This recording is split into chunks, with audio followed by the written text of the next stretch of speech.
अस्सलाम वालेकुम नाज़रीन, मैं हूं फैज़ान। लाइव व्यूअर्स बात करेंगे अपोजिशन की तहरीक अदम एतमाद के हवाले से। यूँ तो मीडिया में या बुनियादी तौर पर अखबारात में बुनियादी तौर पर एक ऐसा हवा खड़ा कर दिया गया था कि बुनियादी तौर पर हुकूमत जो है वो टैक्टिक्स जो है इस्तेमाल कर रही है। बुनियादी तौर पर जो पार्लियामेंट का या नेशनल असम्बली का जो इजलास है उसको बुलाने के हवाले से या उसको डिले कर रही है, क्योंकि उसे यकीन है कि बुनियादी तौर पर जो वो वोट ऑफ नो कॉन्फिडेंस है वो प्राइम मिनिस्टर इमरान खान हासिल नहीं कर सकेंगे, या बुनियादी तौर पर जो 172 का अदद है वो बुनियादी तौर पर अचीव बुनियादी तौर पर हुकूमत नहीं कर सकती। उसको बुनियाद इस बात के जरिए बुनियाद बनाते हुए कहा गया कि ज़राए के हवाले से ये मुख्तलिफ खबरें बुनियादी तौर पर आ रही हैं। तो बुनियादी तौर पर आज जो है वो बुनियादी तौर पर सूरत हाल वो बिल्कुल तब्दील होती नज़र आ रही है। सूरत हाल इस लिहाज से तब्दील होती नज़र आ रही है कि अपोजिशन के खुद अंदर जो है वो दरारें पड़ती हुई साफ व्यूज नज़र आती हैं। अगर हम बात करें नून लीग की, तो बुनियादी तौर पर पंजाब के अंदर जो वजारत आला है उसके उम्मीदवार जो बनकर सामने आए हैं वो हमजा शहबाज है, और जो वफाक के अंदर वजीर आज़म है उसके उम्मीदवार जो है वो शहबाज शरीफ है। तो इसीलिए जो मरियम नवाज साहिबा हैं उनका तो पत्ता कट जाता है। तो वो किस तरह से चाहेंगी कि बुनियादी तौर पर उनके लिए एक तो वो प्रीमियरशिप या प्राइम मिनिस्टरशिप की जो है वो एक तरह से उम्मीदवार थी, लेकिन बुनियादी तौर पर अब वो अगर पंजाब की वजारत आला भी उनके हिस्से में ना आए तो ये किस तरह से जो है मुमकिन हो सकता है। तो इसी हवाले से अगर बात करें तो MNA है नून लीग के मोहसन रांझा, उन्होंने बुनियादी तौर पर काशिफ अब्बासी के प्रोग्राम में ये बात कही कि जब उनसे सवाल किया गया कि हमजा शहबाज जो है वो क्या पंजाब के वजीर आला बनने जा रहे हैं, तो उन्होंने कहा पूरा पिंड भी अगर मर जाए तो मरासी की बारी नहीं आती। तो उन्होंने बुनियादी तौर पर यह मुहावरा इस्तेमाल किया, यह ज़रबुल मिसल इस्तेमाल की बुनियादी तौर पर हमजा शहबाज के लिए। तो व्यूअर्स आपके लिए यह बड़ा इंटरेस्टिंग होगा कि बुनियादी तौर पर कि एक तरह से इसका मतलब यह है कि पार्टी के अंदर बुनियादी तौर पर एक ओहदों के लिए जो बुनियादी तौर पर लेकर एक कशमकश या कशाकश जो वो भी बुनियादी तौर पर जारी है। तो बुनियादी तौर पर पार्टी के अंदर जो एक या पार्टी के अंदर की जो सूरत हाल है वो बुनियादी तौर पर इस तरह की है। लेकिन दूसरी एक बात यह है कि काशिफ अब्बासी के शो में जो बुनियादी तौर पर इनके जावेद लतीफ़ है मैंने नून लीग के, जो बहुत एक मुतहर्रिक रहनुमा है और जोशीले जिसे हमें कहना चाहिए जो बुनियादी तौर पर रहनुमा है नून लीग के, उनकी तरफ से बुनियादी तौर पर यह कहा गया या तस्लीम कर लिया गया या उन्होंने प्रोग्राम के अंदर स्पॉन्टेनियसली ये बोल दिया कि बुनियादी तौर पर जब जलसों से हुकूमत नहीं जाएगी तो बुनियादी तौर पर उसके लिए हॉर्स ट्रेडिंग तो करना पड़ेगी। उन्होंने तस्लीम कर लिया हॉर्स ट्रेडिंग के हवाले से कि बुनियादी तौर पर हमने MNAs को पैसे देकर खरीदा। तो बुनियादी तौर पर या तो उनके मुंह से ये स्पॉन्टेनियसली निकल गया या बुनियादी तौर पर एक तरह से वो इस अल्फाज की नौयत पर गौर नहीं कर पाए। तो बुनियादी तौर पर इस तरह के मामला जो है वो बुनियादी तौर पर देखने में आते हैं कि नून लीग की जो मौजूदा अंदरूनी सूरत हाल है उसमें बुनियादी तौर पर वो कमज़ोर पोजीशन पर या कमज़ोर एक तरह से हम कह सकते हैं कि पिच पर खेलती हुई नज़र आती है। कि बुनियादी तौर पर यही वो अगर हम मुबैना तौर पर हुकूमत की तरफ से ये कहा जाता है कि 20-20 करोड़ रुपए जो है वो बुनियादी तौर पर अरकान असम्बली को ख़रीदने के लिए इस्तेमाल किए गए। तो बुनियादी तौर पर हम यूँ भी कह सकते हैं कि ये माजी में यही वो हुक्मरान हैं जिन्होंने माजी में एक तरह से जो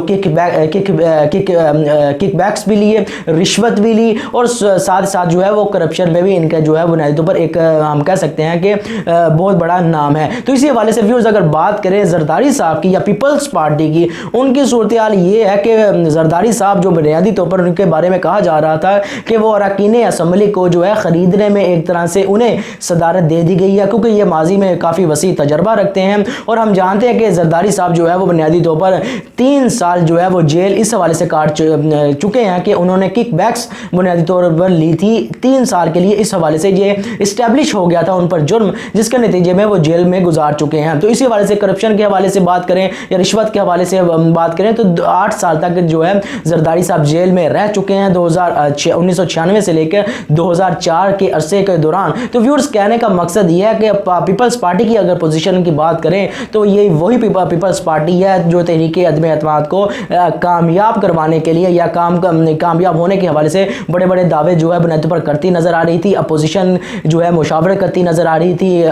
जरदारी साहब की क़यादत में, और बुनियादी तौर पर जो इत्तेहादी हैं उनसे जो मुलाकातें हो रही थी वो भी जरदारी साहब की जो है क़यादत में होती हुई नज़र आ रही थी। लेकिन अब जो है वो जरदारी साहब ने क्या किया है कि अपने MNAs को ख़त लिख दिया है कि बुनियादी तौर पर वो वोट ऑफ नो कॉन्फिडेंस के वाले दिन जो है बुनियादी तौर पर अगर पार्टी पॉलिसी की रूगर्दानी करेंगे या पार्टी पॉलिसी से हटकर वोट देंगे तो उनके खिलाफ आर्टिकल 63A यानी नाअहलियत को इस्तेमाल किया जाएगा। ये वही आर्टिकल है जो हुकूमत की तरफ से या हुकूमत जो है वो इस्तेमाल कर रही थी अपने कारकुनों के हवाले से। तो बुनियादी तौर पर वज़ीर आज़म इमरान खान या उनकी पार्टी ने एक पॉलिसी जो अपनाई है कि मुबैना तौर पर उनकी तरफ से ये जो एक बुनियादी तौर पर आर्गूमेंट अपनाया गया कि अपोजिशन ने 20-20 करोड़ रुपए दिए बुनियादी तौर पर, या ये इतने रुपए इतनी बड़ी रकम को इस्तेमाल करते हुए अरकान असम्बली की जो वफादारी है ख़रीदने के लिए, उनको उनकी अमायदगी हासिल करने के लिए इतनी बड़ी रकम को इस्तेमाल किया। और इसी तरह हुकूमत ने ये रवैया अपनाया कि उन्होंने कहा कि वो भी जो है 10 लाख जो है वो लोग इकट्ठे करेंगे डी चौक के अंदर, तो जो भी वोट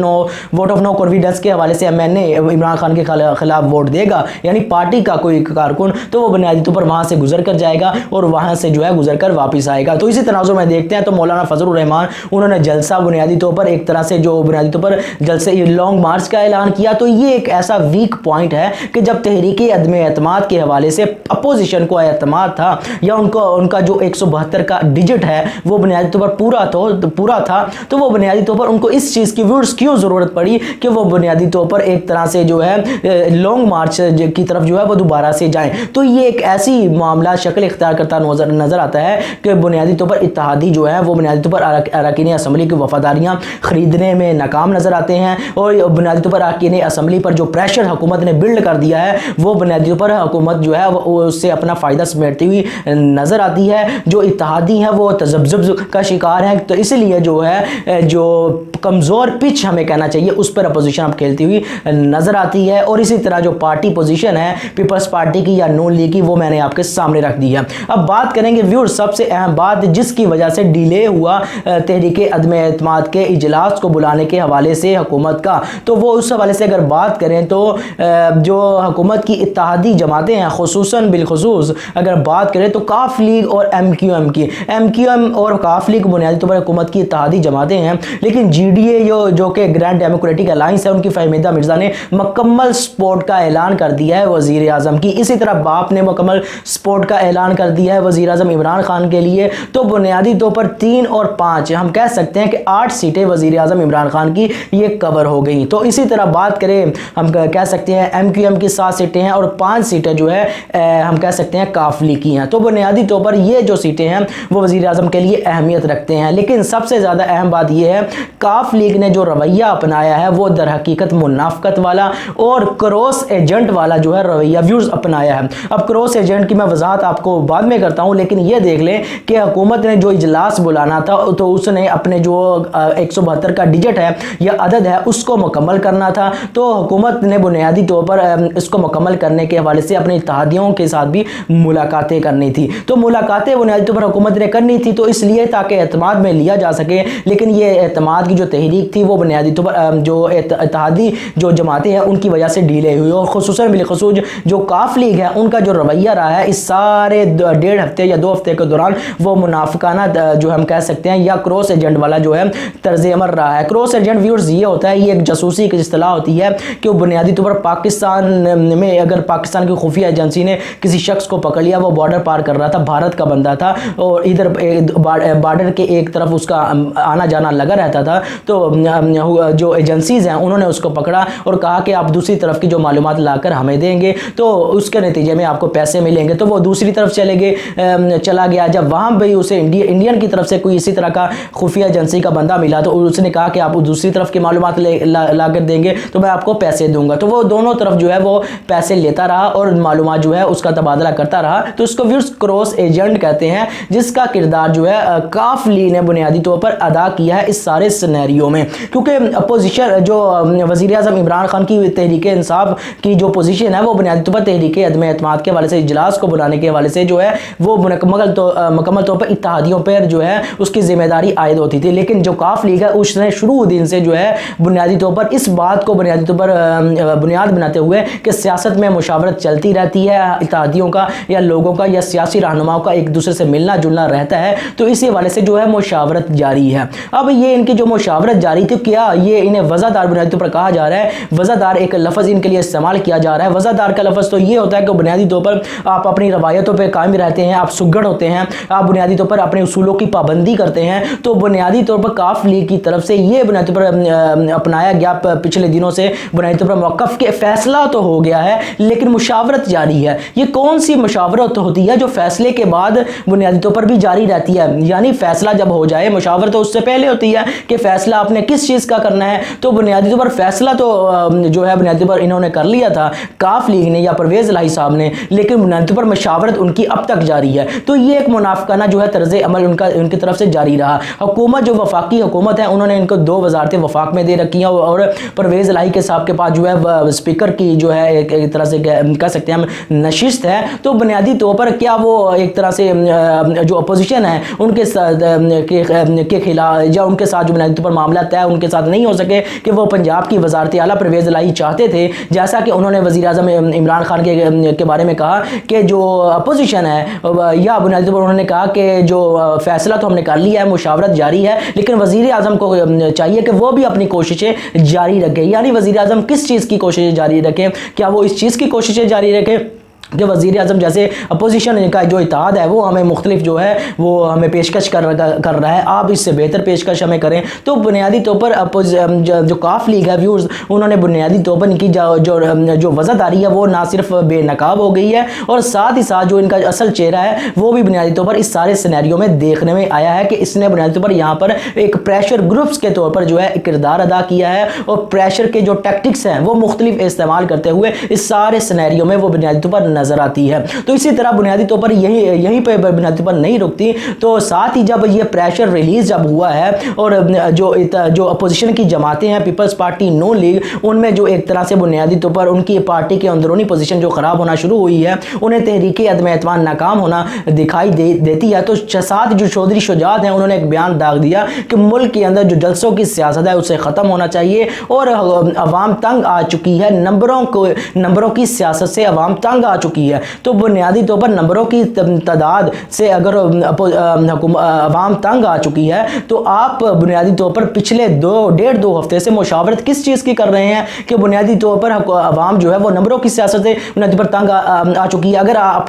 पर हुकूमत को एतमाद हासिल होता और आप अपनी मुशावरत इतनी तूल ना खींचते, तो कैसे मुमकिन नहीं था कि हुकूमत जो है वो इजलास बुलाती और अपना एतमाद का जो वोट है वो वज़ीर आज़म हासिल करते, ताकि मुल्क के अंदर जो एक जामद जो अवाम के जहनों को जामद कर दिया गया था उस सूरत हाल से निकला जा सकता, और साथ ही साथ जो है एक तरह से जो मुल्क के अंदर जो अदम इस्तेहकाम की सूरत हाल थी या सिनेरियो है वो बुनियादी तौर पर नाकाम होता या उसमें कमी बेशी होना शुरू होती। तो ये बुनियादी तौर पर उनकी तरफ से तो एक तरफ तो वज़ीर आज़म इमरान खान पर या हुकूमत पर एक तरह से प्रेशर टैक्टिक्स या प्रेशर ग्रुप्स का जो बुनियादी तौर पर इस्तेमाल किया गया, और साथ ही साथ जब सिनेरियो चेंज हुआ तो उन्होंने कहा कि बुनियादी तौर पर हम बुनियादी तौर पर एक नंबरों की सियासत से जो है बुनियादी पर अवाम जो है वो बुनियादी तौर पर मायूस हो चुकी है। लेकिन साथ ही ये मामला यही नहीं रुकता, और परवेज़ इलाही ने एक दूसरा बुनियादी तौर पर प्रेशर इस्तेमाल किया है, वही क्रॉस एजेंट वाला मामला, कि जब मामलात मुकम्मल ख़राब हो गए हैं और हुकूमत के साथ उनका जो इत्तेहाद है उस हवाले से उनकी जो काबिलियत है या उनकी दयानतदारी है या उनकी ईमानदारी है वो खुलकर सामने आ गई है, तो वो बुनियादी तौर पर यह भी चीज़ सामने आ गई है कि उन्होंने 2018 में हुकूमत के साथ जो वादा किया था, जिसके नतीजे में उनको 2 वज़ारतें मिली थी वफाक के अंदर, अब उसको पूरा करने का जब वक्त आया था तो वो मशावरत करने लग गए थे। वो बुनियादी तौर पर हुकूमत से पेशकशें मांगने पर वज़ीर आज़म को जो है एक मशवरा दे रहे थे। अब परवेज़ इलाही ने एक इंटरव्यू के अंदर जो है महर बुखारी हैं उनको कहा है कि बुनियादी तौर पर अपोजिशन जो इत्तेहादी जमातें हैं वो तो अपोजिशन की तरफ जा चुकी हैं, अब ये सारा मामला जो वज़ीर आज़म की तरफ जाता है कि वो आके उनको मनाएं। तो ये एक दूसरा बुनियादी तौर पर हम कह सकते हैं कि दूसरा तर्ज़ अमल अपना लिया है कि पहले तो बुनियादी तौर पर ब्लैकमेल किया जा रहा था अपोजिशन के तनाजुर में कि बुनियादी तौर पर बीच में रहकर कहाँ से क्या चीज़ें हासिल हो सकती है। अब बुनियादी तौर पर जब ये मामला साफ होता नज़र आ रहा है तो ऊपर से सीना जोरी ये की जा रही है कि बुनियादी तौर पर वज़ीर आज़म साहब जो है वो बुनियादी तौर पर हमें मनाएं। तो ये अब इमरान खान के लिए, उनकी पार्टी के लिए एक हम कह सकते हैं नाजुक मोड़ तो है, लेकिन वो पार्टी, उनकी पोजीशन या उनकी क़यादत वज़ीर आज़म इमरान खान की यही चाहेगी कि इस सिनेरियो में या इस ख़ास वक्त को जो है पास किया जाए, इसको किसी ना किसी तरह तरीके से गुजारा जाए ताकि बुनियादी तौर पर जो हुकूमत है वो स्टेबल हो सके और 2023 के अंदर जो है हुकूमत इनके साथ जो है वो अपना हाथ जो है वो साफ करे या इनसे निपटे, क्योंकि मौजूदा सूरत हाल में जो है हुकूमत यही चाहेगी व्यूअर्स कि बुनियादी तौर पर इनको मना लिया जाए या इनके साथ मामला जो है वो तय कर लिया जाए, मामला इसी तरह से तय कर लिए जाएँ कि इन्हें मुशावरत के जरिए वापस ले आया जाए। लेकिन यह तो हो नहीं सकता कि इन्हें पंजाब की जो वजारत आला है वो दे दी जाए। किस तरह से व्यूअर्स ये मुमकिन है कि नून लीग जिनका एक बड़ा वोट बैंक है पंजाब पर, और पंजाब जो कि वफाक के अंदर हुकूमत बनाने के हवाले से एक हम कह सकते हैं कि एक अहम रोल अदा करता है, उसकी जो वजारत आला है वो नून लीग अपनी जमात से बाहर किसी और जमात को दे देगी। ये कोई बेवकूफ़ ही हो सकता है जो सोच सकता है, लेकिन परवेज़ इलाही ने या उनकी पार्टी ने यह सोचा। व्यूअर्स अब ये अंदाज़ा लगाना आप पर है कि वोट ऑफ नो कॉन्फिडेंस के हवाले से जो अदम एतमाद की तहरीक है वज़ीर आज़म के इमरान खान के हवाले से, क्या वो कामयाबी हो सकेगी या नाकाम हो जाएगी, या उससे पहले जो है वो बुनियादी तौर पर जो अपोजिशन है इसको विदड्रॉ कर लेगी या निकाल लेगी। क्योंकि अगर नाकाम होती है तो आवाम के अंदर जो है अपोजिशन को जो है मुँह छुपाने की जो है वो जगह भी नहीं मिलेगी। तो व्यूअर्स मेरी आपसे गुजारिश है चैनल को सब्सक्राइब करें, लाइक करें और बेल का आइकॉन जरूर दबाएं। आपका बहुत बहुत शुक्रिया।